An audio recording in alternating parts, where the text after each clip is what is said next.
You're listening to a Mamamia podcast. Mamamia acknowledges the traditional owners of land and waters that this podcast is recorded on.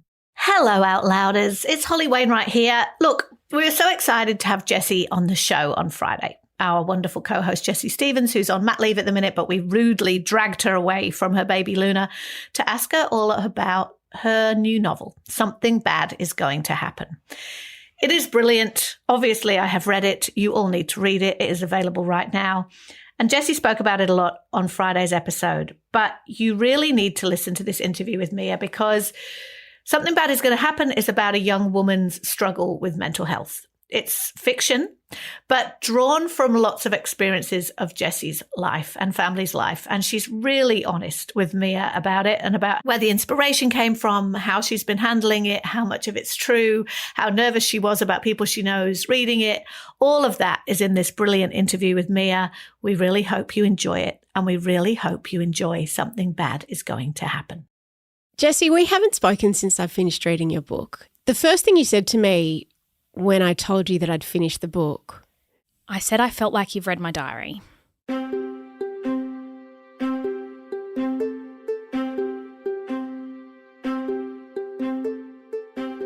Jessie Stevens is having a really intense year. In March, she got married. Last week, she had a baby. And shortly, her first novel, Something Bad is Going to Happen, will be released. From Mamamia, I'm Mia Friedman, and you're listening to a very special episode of No Filter. Because I've known Jessie for about 8 years now. She's an executive editor here at Mamamia, and as well as co-hosting a daily podcast together, Mamamia Out Loud, she's also become one of my closest friends. You could even say that she's like family. Jessie and I have talked many times over the years, both publicly and also on the podcast, about anxiety, which is a mental health condition we both live with. But Jessie also suffers from depression, which is something that I had never heard her talk about before. She's mentioned it, but only in passing. And then I read her first novel, which follows the story of a woman called Adella in her late 20s, who finds herself in a psychiatric unit recovering from a mental breakdown as the book opens. It's a deeply moving and incredibly captivating story about this young woman and her best mate Jake, and the different ways that depression shows up across generations. I sat down planning to start reading this book because Jessie had sent me an advance copy, and I didn't get up until I'd finished it hours later. And then I put the book down and I picked up my phone and I texted her, "We need to do a no filter immediately."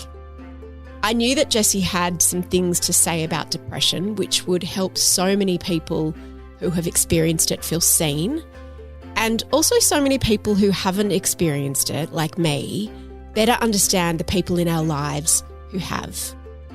My eyes were opened by this book and my heart was opened by the conversation that you're about to hear. We talk about Jessie's own experience with depression and how it's affected generations of her family differently. And we also talk about how pregnancy threw a curveball at her mental health that she just did not see coming. God, it's a cracker of an episode. Here's Jessie Stevens. Jessie, we haven't spoken since I finished reading your book. The first thing you said to me when I told you that I'd finished the book, I said I felt like you've read my diary. Why is that? Because this is fiction. It's your not my first. diary. It's not your diary. It's your first novel. And it's a story of a young woman called Adella who has depression, and her friend Jake, her best male friend. Where did the themes come from? Why did you want to write this book at this time? It's weird because a lot of people said, do you feel pressure after the first to kind of come up with an idea? And I hear so many people go, I'm looking for my second idea. I'm looking for my second idea. I never looked for this idea. It was as obvious as the first, like it was always there. I think that's because a lot of people say that their first novels or their first fiction books are somewhat autobiographical. They're informed by their own lives. And this isn't. There are lots of elements that aren't, and I found that surprisingly easy to kind of get to a point and then imagine beyond it and work out plot and all of that kind of stuff. But those themes and the question of happiness, what to do about those people in our lives who don't seem to have access to it. The lingering question of depression, do we all just have a point at which we're a 4 out of 10 and we're never going to get higher? Is that just set? And I think that was my biggest question. And it's about generational mental illness. So my pop, and this is true, in the book it's the mum, but in my family it's my dad. And then myself and my sister and my brothers have all lived with depression and anxiety. And I wanted to really convey that in all its ugliness. I feel as though anxiety gets a bit of airtime when it comes to women's fiction. It does. Well, also just in terms of airtime full stop, you know, from about 5 or 6 years ago, maybe a bit longer, suddenly everybody, the dam burst and a lot of people were newly diagnosed with anxiety and had a name for something they'd experienced. A lot of high-profile, particularly women, started coming out and talking about the fact that they had anxiety. It seemed like almost everybody was talking about their anxiety. So anxiety had a moment. I think it's more palatable and we're more comfortable with it in the culture we live in, because anxiety sometimes can give you energy. And it can mean that you get things done and that you just work really hard, and that in fact, anxiety can be this hidden secret where it's like, I look like I have it all, but actually I'm really anxious underneath. And that's not that ugly. Whereas depression is, and in that it sucks your energy, which is so countercultural. It often means that you can't get out of bed. It leaves you with this sense of such laziness and inertia, which is the exact opposite of what we're told to do all the time. And it also, I think, has been historically owned by men, especially older men. So say in their 40s, 50s, 60s and then older. And these men have some profound insights. I'm thinking about like Man's Search for Meaning by Viktor Frankl. He was a Holocaust survivor. There's another book called Darkness Visible. I think he went to war. And you lean in and listen when these men speak. But then when women speak about having depression, there's a bit of an eye roll or a, what have you really been through? Does a 20-year-old have anything to offer us about the wisdom of depression and what that might tell us about happiness? And I think most people would say no. And therefore their worries are really easily dismissed. So this was an attempt to take depression as seriously as a man in his 40s or 50s might in, you know, a memoir that won, you know, every literary prize because of its insights. I mean, famously, Virginia Woolf, Sylvia Plath, we do have a few small examples of women writing about depression and suffering from depression. But I think that's so interesting what you say, in that anxiety can be an affliction of high achievers, not only of high achievers, but you can be a high achiever and still have anxiety. Yeah. And as you say, sometimes the correlation between the two can be quite direct. But depression is the opposite of success. Yeah. And why is that, do you think? I think people who know it intimately see it as the opposite of success. And I think it's because it's a death of the soul and it's a death of all hope. Death of the soul. Yeah, I've heard it described, I think Andrew Solomon uses that expression. It is the absolute death of who you are as a person. Like, I remember this sensation, I found it in journals that I'd written and really explored it in the book, of going, I am an empty sack of flesh. Like, there is nothing in me. If you asked me for one personality trait, one interest, if you asked me what I wanted to do tomorrow that will make me feel happy, I don't have an answer for you. There's just nothing. When have you experienced depression? When was the first time? Definitely as a kid, looking back, but I didn't get any sort of diagnosis until my early 20s. What did it look like as a kid having depression?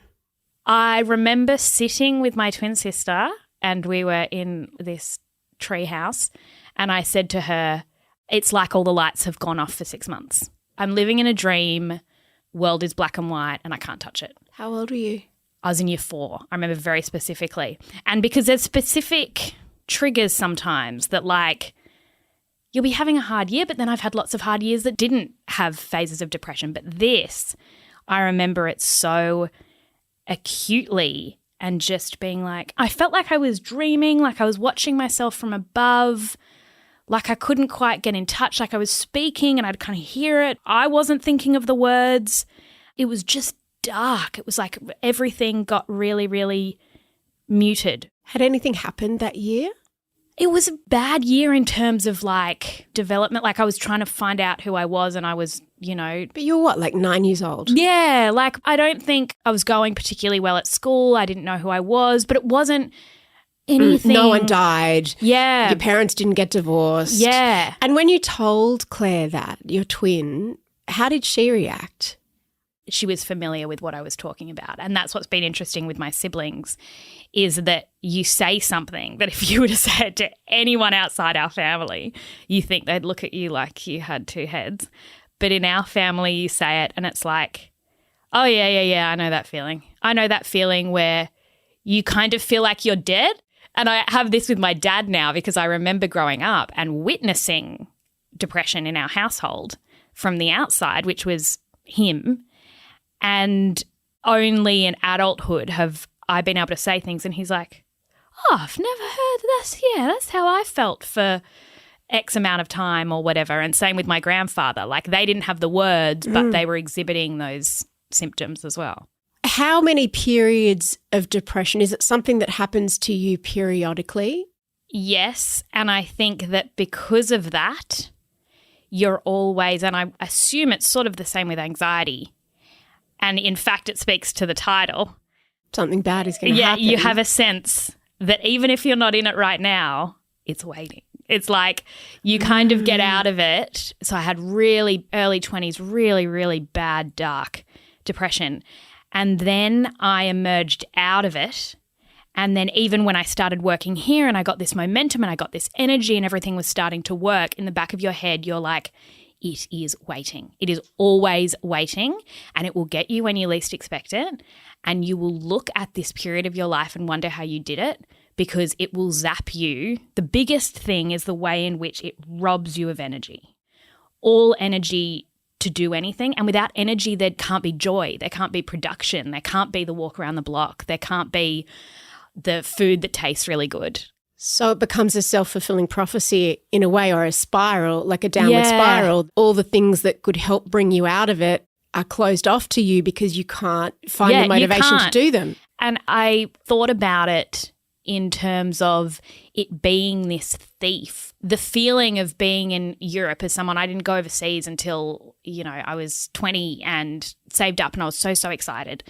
And that holiday was great, but I've been on a trip since that cost me, you know, a year of savings, and I've arrived there and gone, here it is. It's come out of nowhere. It has stolen some of the most potentially joyful moments of my life from me, and I don't know how to wrestle it back. Like when I'm in it, I'm just like, there's such a victim mentality because I'm like, how do I plug into this? All I want is to be able to feel it for what it is, but it's stolen it. When was the first time you heard the word depression and connected it to this feeling of someone turning the lights off?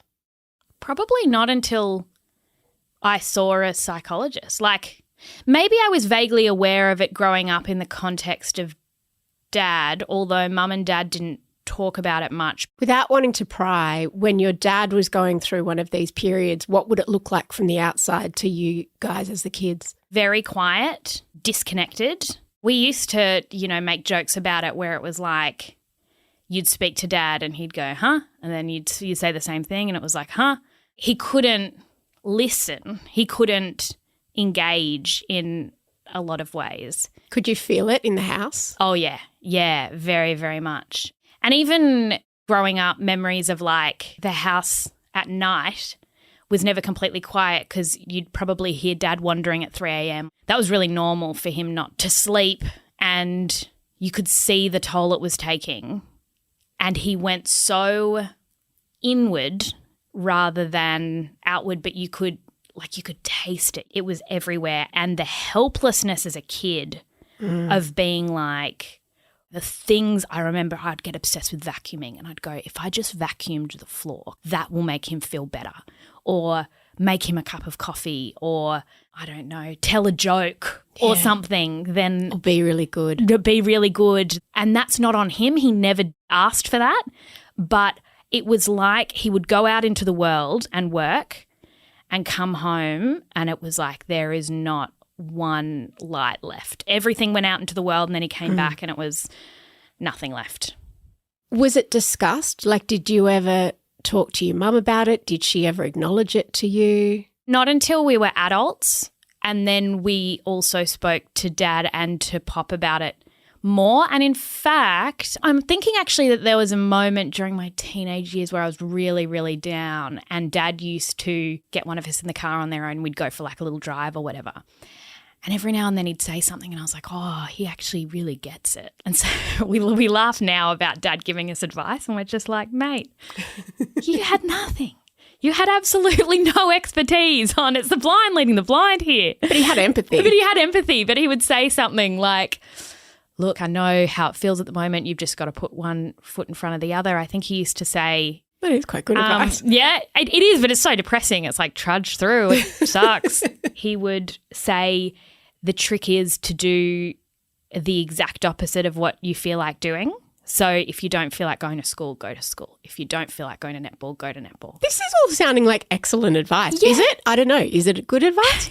It is, but it's also this funny thing of just like, mate, you have not worked it out. And even Pop every now and then like offers a pearl of wisdom, and I'm like, you are 95 and you are so depressed. Like, here we are in our 20s and 30s looking around at each other like you can see the work that we're all putting in to try and fix this.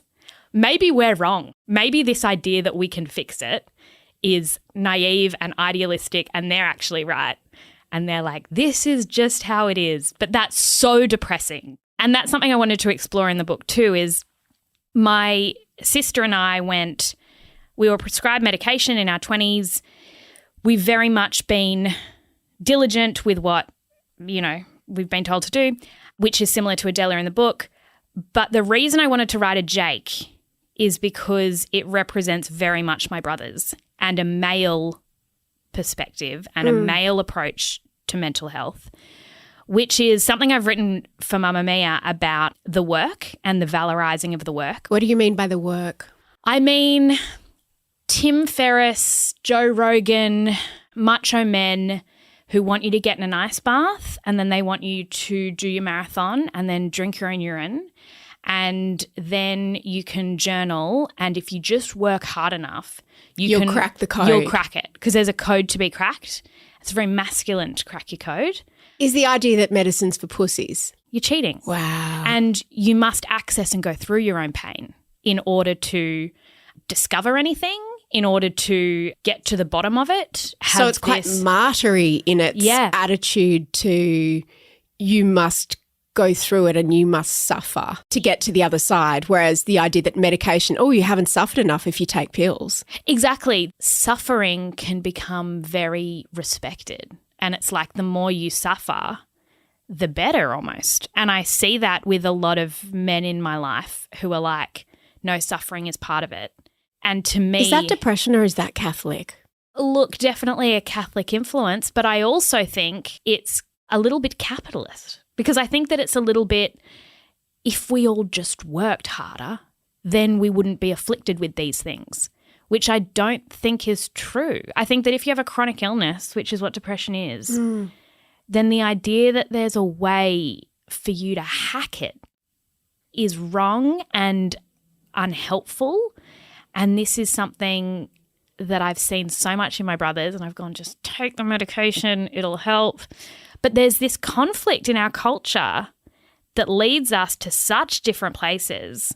It is, I think, quite gendered. And I think that it is also because men can feel, and this is a lot of the research I did, pain so viscerally in their body. And so you see an obsession with exercise or an obsession with the ice bath thing or whatever to try and doing things exercise it. Exorcise it by exercising, right? Yeah. Wow. Whereas women, I think go quite introspective, ruminate very much in their brains, and are also, if they're mothers or if they're caring, then it's like everyone else has to go first.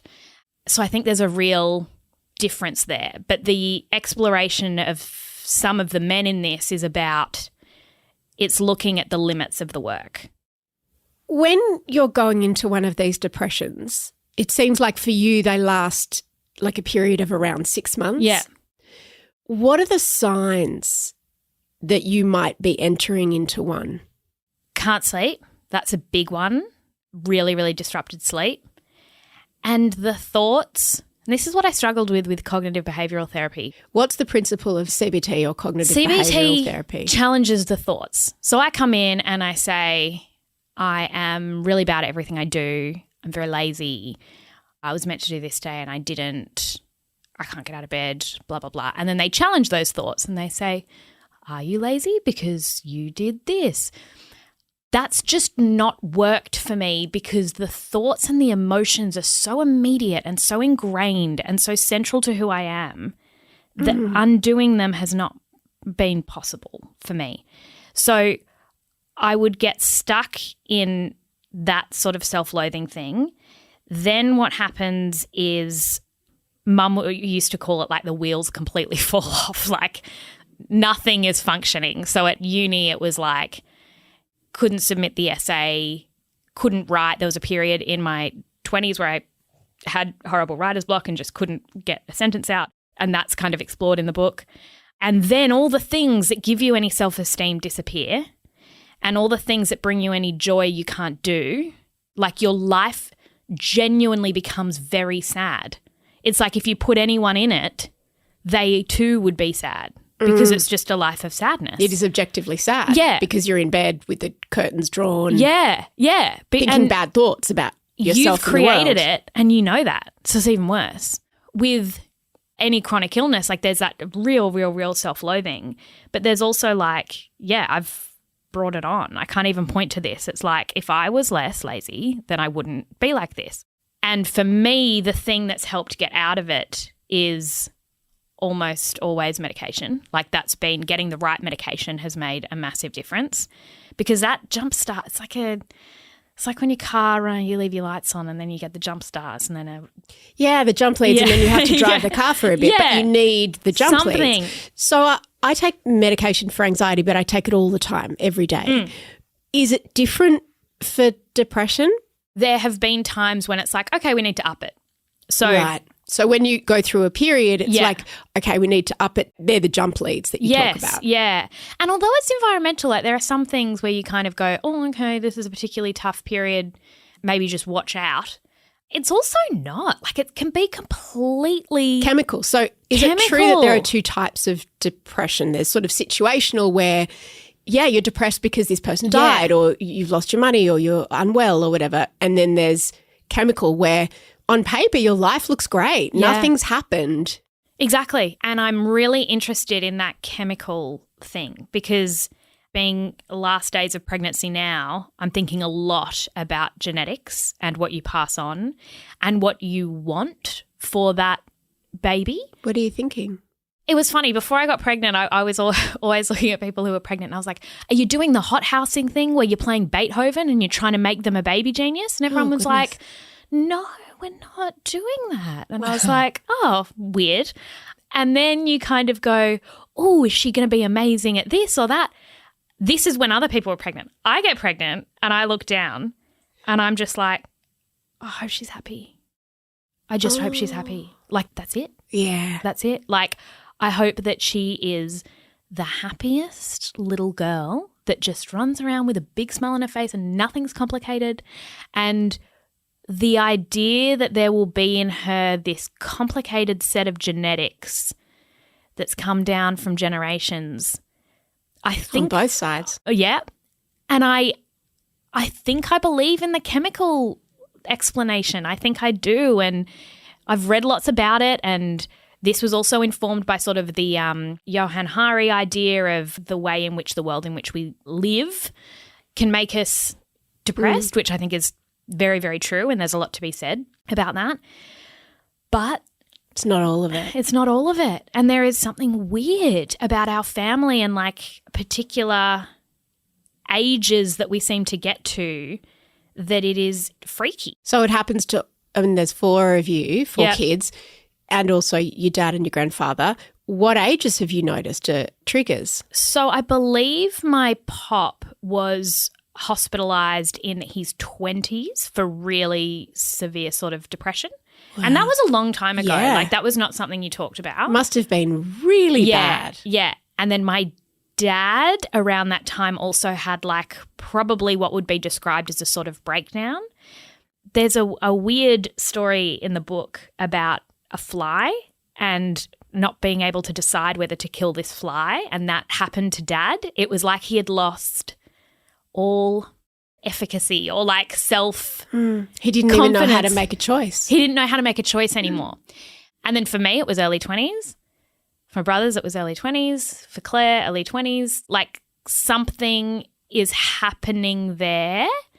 And then I think for women, and this is a kind of overriding theme as well, there is something that's happening at the tail end of the 30s that's different.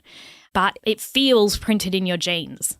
And that's what I wanted. I think you go into a novel with an overarching question, and that's what I was trying to work out and untangle.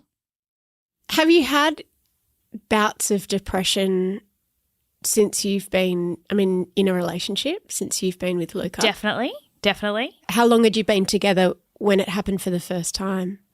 Not very long, I don't think. And it's weird because when you're in that phase, it doesn't mean that you're incapable of making a joke. It doesn't mean that you're incapable of having a night where you really pull it off and you look like you're totally fine. It's something else. And it's who you are really when like your partner bears the brunt of it, I think.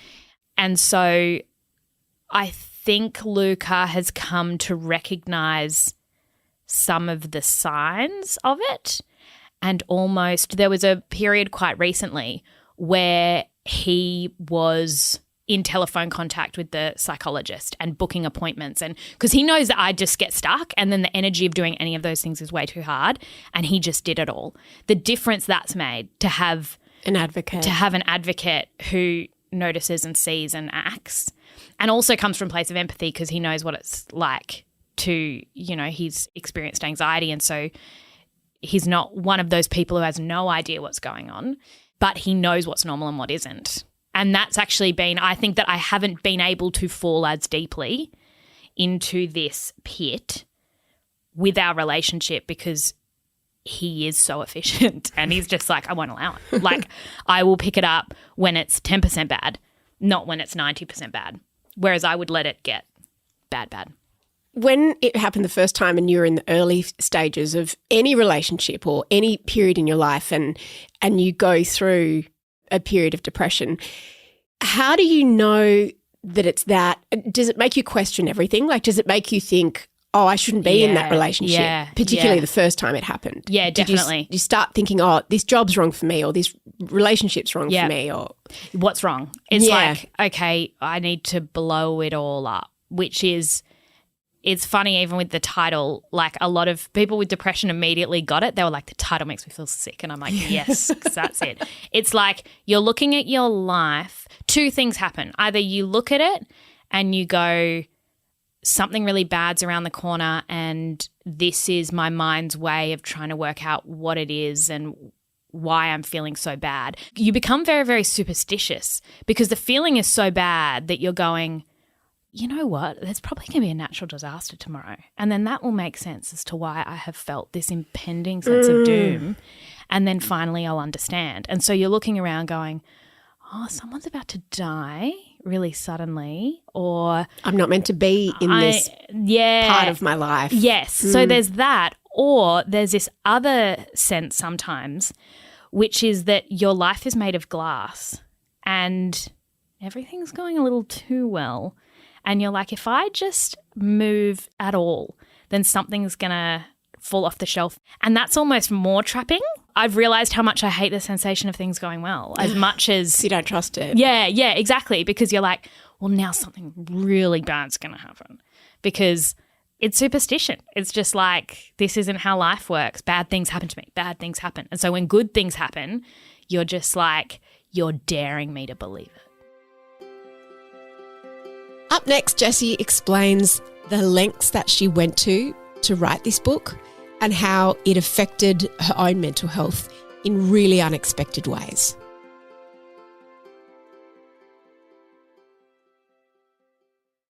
Something bad did happen to you a couple of years ago now when you broke your leg in a hiking accident and you were critically ill and was a long recovery. You had to have surgery, emergency surgery. There were complications. That was objectively a terrible thing that did happen to you. Did that push you into a period of depression? I know you were very low around that time. Yes. And it's funny in a way because when I started writing the book, I had this, creative idea where I went, as I'm writing it, when I get to the bit when, I really want to fall deep into the depression and explain how it is, I can't properly access that if I'm on medication. So what I should do is go off my medication and then write like really raw, and I thought that was really smart. Well, that's suffering for that. Exactly, bleeding for my art. And then I break my leg and I'm deeply traumatized by what happened. And I was like, I don't think I need to go off anything. I think this is great timing. I think that I can write very authentically about how this feels. So medication wouldn't cut it. You were just, was it a whole other level? Nah, it was a whole other level. And I was on very low, like a very low dose at the time. And when something is situational as well, I'm very conscious of like, let this pass. And even speaking to my psychologist about trauma and stuff, he was like, you're going to get flashes. You're going to get these scary things that happen. Really normal. Let them happen. And it's only when it's happening 6 months down the track that's not. It's your body processing it. So I would, in that state, again, life incredibly depressing, but all of these thoughts coming back and going, here we go, you've lost momentum. This is your lazy, bad self. These things happen to you because there's like this badness. I remember that day that it happened as well, I was a bit irritable. So it happened because I was being a very bad person that day and I deserved it. And it played into these things of, I'm weaker than everyone else and these things happen to me. It was this victim mentality that got darker and darker and darker. In that state, I was like, I'm just going to try and capture this. This is the untouchable thing maybe for a lot of people, or they do feel it at particular times, but it is really ugly because it is so self-involved and the victim mentality is so ugly to everyone around you that you become like toxic. And that's the thing. No one wants to hang out with you because you're terrible company. Is that because you're mean to yourself? So then it just spills into how you are, because you see the world as through shit-covered glasses. And you're irritable. I was just awful company. And you know it. And that's the thing as well. And something I wanted to look at was the experience. You've got to be really careful because you don't want to make the person who's depressed feel worse, but the experience of living with or trying to help someone who is depressed is its whole other experience that we don't talk about enough.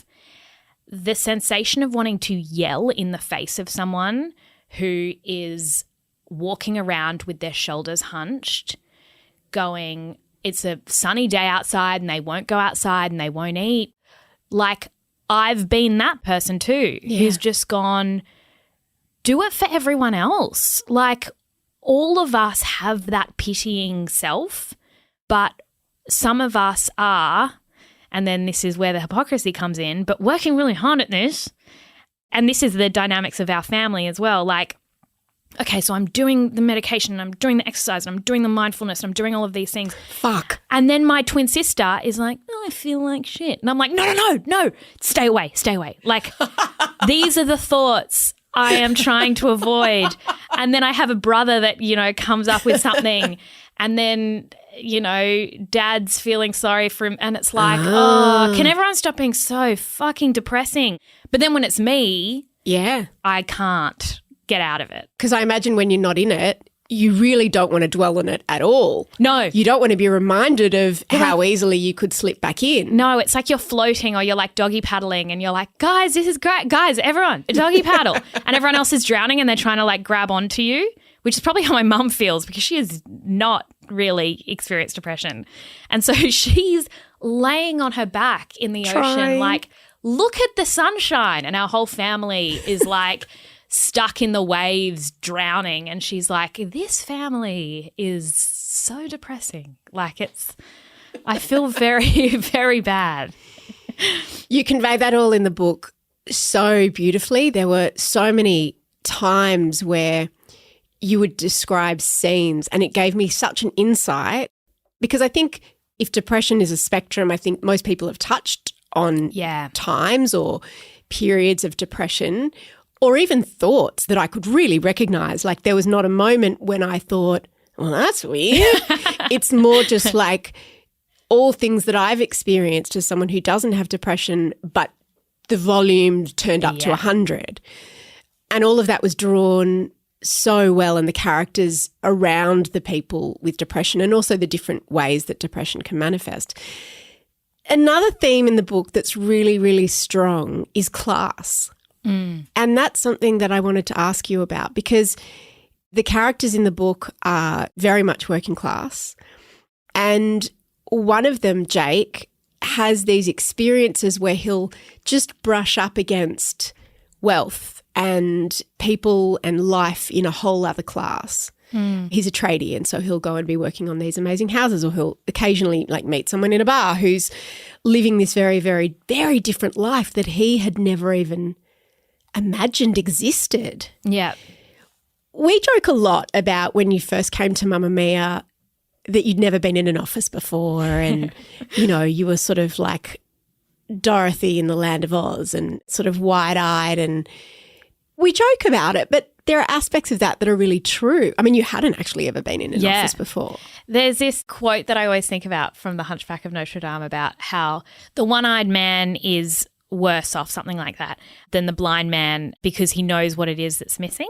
It's this idea that not seeing at all is sometimes better. And this was my upbringing, right? Like, because you go to your school and you see, no one was going to Aspen in the school holidays, and it was great. And I had no sense of class for most of my teen years, and I'm very, very grateful for that.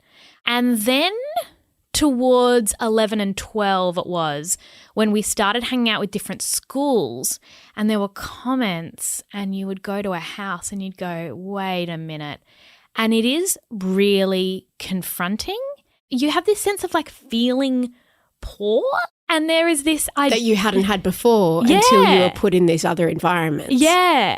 And I hadn't seen that written about, especially in a Sydney context, because Sydney, we don't like to believe we have a very clear class system, and it is so clear and so stratified that I was going, this has an enormous impact on our social lives, on who we date, and also when it comes to things like mental health and access to certain services, it changes the outcome of a life. And so I remember I was dating someone who went to a school that was a private school, and he just couldn't believe where we lived. And it was like, do they even have mobile phone reception here? Or it used to be a thing about lock the doors as we kind of entered our suburb. And it sort of hurt. But it was as then it got into like uni, and I had this experience that I write about in the book where I went to Watson's Bay Hotel for the first time and just felt like vomiting. Why? What did you see? What was you? I didn't need to see this. This isn't my world. But it's just like I'm thinking about the Watson's Bay Hotel. It's like it's a pub near the harbour. Yeah. I sort of grew up going there. Yeah. Paint it through your eyes. What did you see? So that night I was working at a golf club, like sort of out west, that I worked out every Saturday. And we thought it was really nice, like because I did weddings and stuff. And it is nice. But I went, it was a guy that I was seeing and he invited me and a friend. And I didn't know what to wear. I didn't know what the Watsons Bay Hotel was. And I got there and the way people dressed, the way they looked, the linen, it was like everyone knew how they were meant to dress and I was dressed completely wrong. What were you wearing? I was wearing shorts and a T-shirt or something. The way they spoke, they all had fedoras on. The way they spoke to it, it was like I had gone to the fanciest country in the world. Like I'd gone to Monaco and had a glimpse of it. And it's like, you can't really afford to be here. You do not belong here. These are not your people. Go home. Were you made to feel like that by them, or that was just something that you'd internalised? Probably both. Like it was every marker there said you don't belong here. There's a certain eastern suburbs blonde. There's a certain eastern suburbs style of sunglass, like all of it. And I was reading all these signs going, wow, you are a fish out of water and you're a Westie, and they can see that. Even the cars on the street, it was like this level of wealth. It just blew my mind. And then I had to drive back to work and do my shift at the golf club, and I was kind of looking around like, oh, maybe my life is a little bit more depressing than I even realised. Mm-hmm. And that was something, you know, you would go to an 18th or a 21st at someone's mansion, and the way in which class begins to expose itself to young adults, I think it starts to happen in Sydney, and it stuffs people's ambitions up. It really starts to get into your head, and then you go, oh, hang on, what does success look like?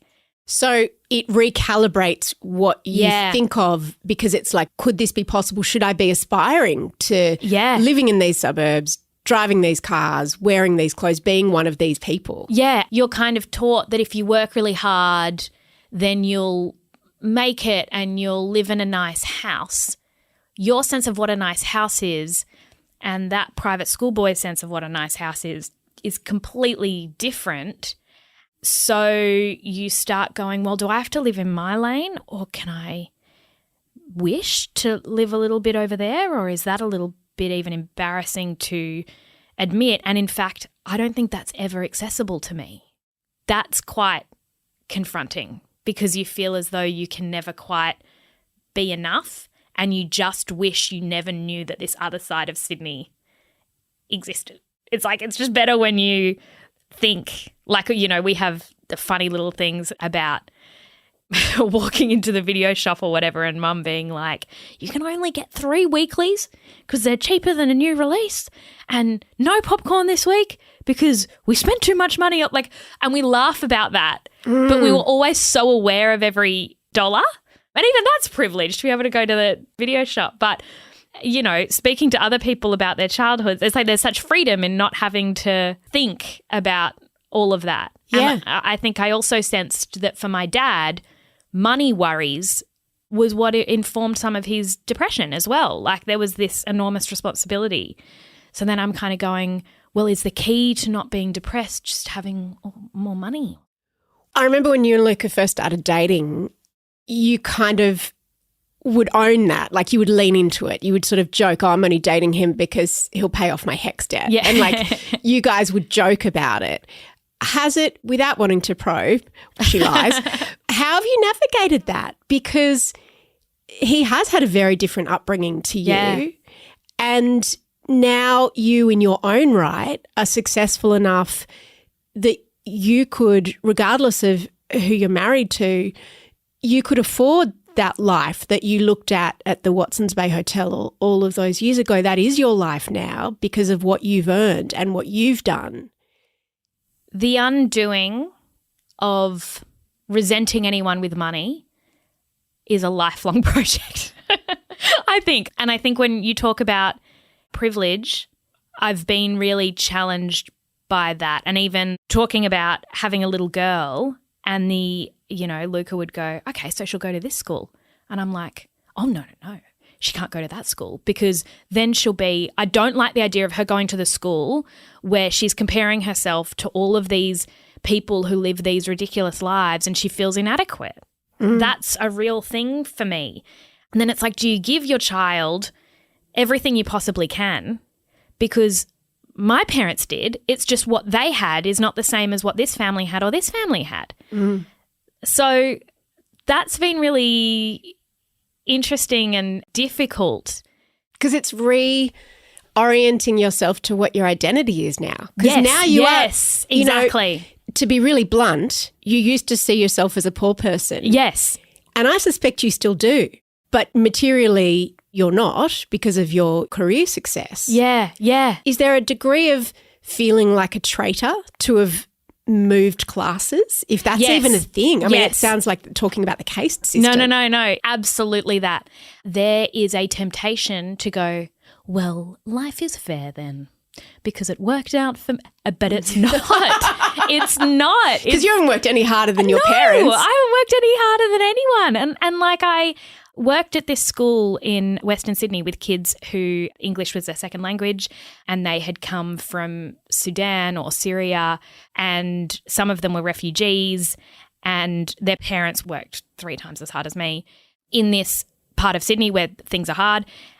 And I look at them and the opportunities that have been afforded to me as opposed to them, and I feel uncomfortable even putting myself anywhere near that because I know that their lives, I don't want it to sound hopeless because I don't think it is, but this idea that everyone gets a go and that there's a fairness, and this is an arbitrary thing, but that we'll all end up at Watson's Bay Hotel together is not... If you want it enough. If you want it enough, you too can have a $22 drink at Watson's Bay Hotel. That's just not how it operates. And I think about those kids a lot who even at school worked double as hard as I did because they could speak 3 or 4 languages and here I am speaking 1. Then when they do start earning money, there is this often cultural practice of really sharing it within the family rather than putting it in a savings account or whatever. I look at that and I go, okay, so I know it's not fair, but I know that how it works is that some people are at the top and some people are at the bottom. And where do I sit with that? I feel sick about it. What's been the most surprising thing about having money? Freedom and this is something I suppose I've spoken to my parents about a little bit, but there is a correlation to happiness. There just is. What you can afford in terms of, I remember being in my early 20s, having hardly any money. And I was always working, but, you know, for not much an hour. When someone tells you you need to see a psychologist, you genuinely can't afford it. And then you can't afford the medication. And then you can't afford the gym membership. And then, you know, you get slapped with something, you need to go see a dentist or something. You can't afford that. And it's all like this cumulative, not having to think about a mental health plan and going, okay, I can see my psychologist regularly is one of the greatest privileges someone can be afforded. And that to me has been a massive thing because we're not even equal on that. It's like, you know, you can live 30, 40 minutes away in Sydney and your access to services is just completely different. That wasn't the end of our conversation because since she hadn't gone into labour yet, I wanted to keep Jessie in the studio to talk a little bit more about her pregnancy and how that affected her depression and how her depression affected her pregnancy, because it's meant to be the happiest time in your life, right? Well, not for everyone, not so much. And in this extra episode for Mamamia subscribers, Jessie talks about her experience with perinatal depression, which is obviously different to postnatal depression, which is what happens to some women after they have a baby.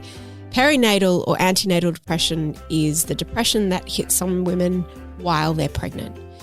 And she wanted to talk about, well, I wanted her to talk about how her mental health struggles followed her into pregnancy and whether that affected her ability to enjoy her pregnancy. I also wanted to know about how she was planning to cope after giving birth. Here's a little taste. And I had a psychologist say to me, you look for external validation everywhere. And what we find with women like you is that you're looking for external validation from a baby. Uh-oh. And you will not receive it. At no point will the baby look at you and go, 5 stars. Yeah, good work.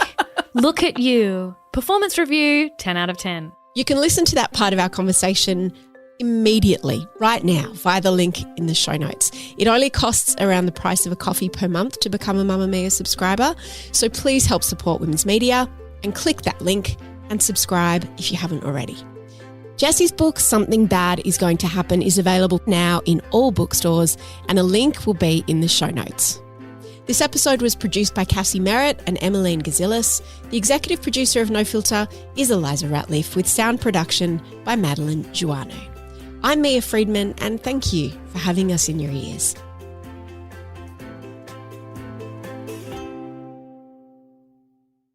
All Mamamia subscribers, I don't know if you know this, Mamamia subscribers, but you get 10% off books at Booktopia. So if you're a subscriber, buy it from Booktopia. Also support independent bookstores, everybody, but 10% off at Booktopia. We'll put a link in the show notes for you to go and buy Jessie's book.